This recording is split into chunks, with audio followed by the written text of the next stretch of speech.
We're keeping it. And I think that we are going to be able to go back to Dixville Notch because they might actually have the results. We got numbers? How many people vote there, Tim? We've got data. Do we have it? They're tabulating. They're tabulating. Okay, so we don't have that quite yet. But, you know, they're very careful at tabulating. This is what the decision desk is like, but it's just not quite as urgent. Do you know who I met today? She was in the building. Was Nicole Pence. And what a lovely young woman. Yes, and several of the family members were. And that's Mike they're in Pence's town daughter? Because they're getting, it's the daughter. Oh, nice. And they're getting ready to go over for Trump Tower tomorrow night for that party as they get the election results over there. It is hard to overstate the annealing force. A what? An annealing force. What's that mean? I'm just going to ask it, America. Hardens like steel. Okay. That an election like this is for a family. And I have seen families brought together, and I have seen families broken apart in it is a refiner's fire, to carry the analogy forward. And you can see how this shared experience, because it is not just physically exhausting, but emotionally exhausting, and you're everywhere, and your life gets uprooted, especially if you're the running mate. Right? You think about that. Or the children. In fact, exactly. I saw Chelsea Clinton said today that she is, if I get this right, fiercely and ridiculously proud to be her mother's daughter. Well, so I would at hope the end, then here she is, and then it all comes down to tomorrow night. Well, and you look at Chelsea Clinton as a great example of this. She has led an utterly abnormal life because of the fact that she went from being a 12-year-old who was a governor's daughter in Arkansas to being the first daughter and having to have braces on national TV. I think she turned out okay. She did fine, yes. We were going to talk a little bit about, do we have results here from Dixville Notch? They're writing them on a whiteboard, kind of like Eric Bolling's whiteboard. Let's see. Clinton 4, Trump 2. She's ahead. Okay, but there's only like 4 more votes to go, so we will bring that to you. You will get it right here. As it happens. The other thing that we wanted to talk about before we bring in our panel, you were going to talk about something called variance, yes. which is the difference between what the polls, the average of polls said right before, and then the results. Right. So do you want to run through that, because we have all the way back to 2000. Well, yes, we do. I would. It's interesting you mentioned that. I would like to talk about that. I know you did. I do. I love variance. So basically, you know how we've been telling you this whole, and by the way, this is our second to last show. I know. It's been so much fun. The penultimate show. You want to ask me what that means? But as we've been saying all along, the polls are usually right. But that comes with a caveat, which is that they're always wrong, in the sense that... now you tell us. In the sense that the final result is not going to be exactly... Now, we're not going to talk about polling today because it's Election Day, and we don't want to influence the outcome, and we don't want any confusion out there that there's real data coming in, unless it's real data right there.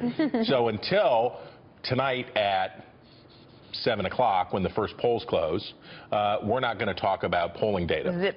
So, but you can talk about variance. That having been said, the numbers for Donald Trump is about 3.4 points behind Hillary Clinton in an average of the most reliable polls nationally. And that was our final halftime report average.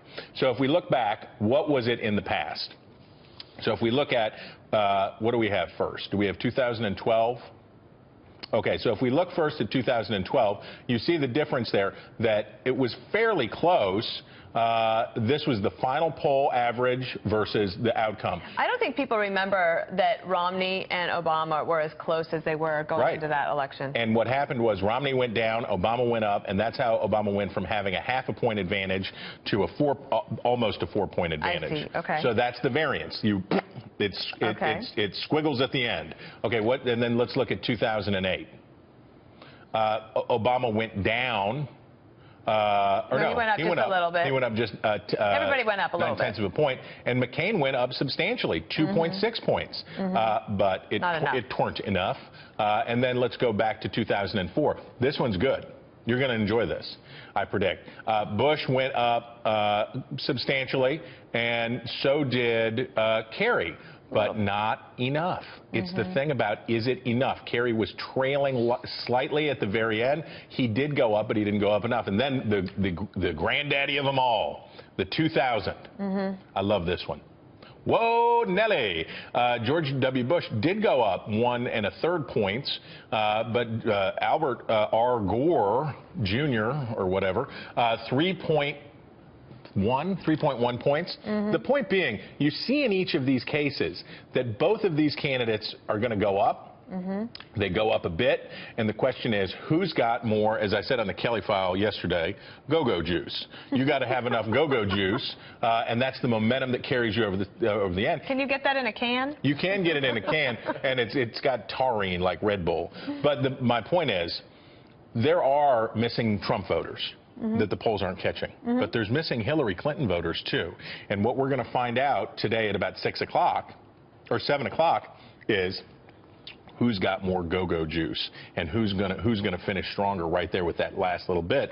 And I'll put it to you this way. Here's two scenarios that are equally likely. Okay. Donald Trump wins by a point. Hillary Clinton wins by 7 points. Those two outcomes within this range of variance that we saw, the largest variance ever was 3.3 points. The largest variance, so if you put 3.3 points on her and he doesn't get any, it's a kablooey. But if she doesn't get any and he gets 3.3 points, he wins by a tenth of a point. That's why you got to tune in to watch on Fox News Channel. That's why they play the game. Tomorrow night. Do we have final results in Dixville, Notch? I don't think so. Oh, 4-2. There's only 6 people. Voter apathy. It used to be 10. 1 abstention. Okay. Well, this looks okay. Not predictive, America. Not predictive, but interesting nonetheless.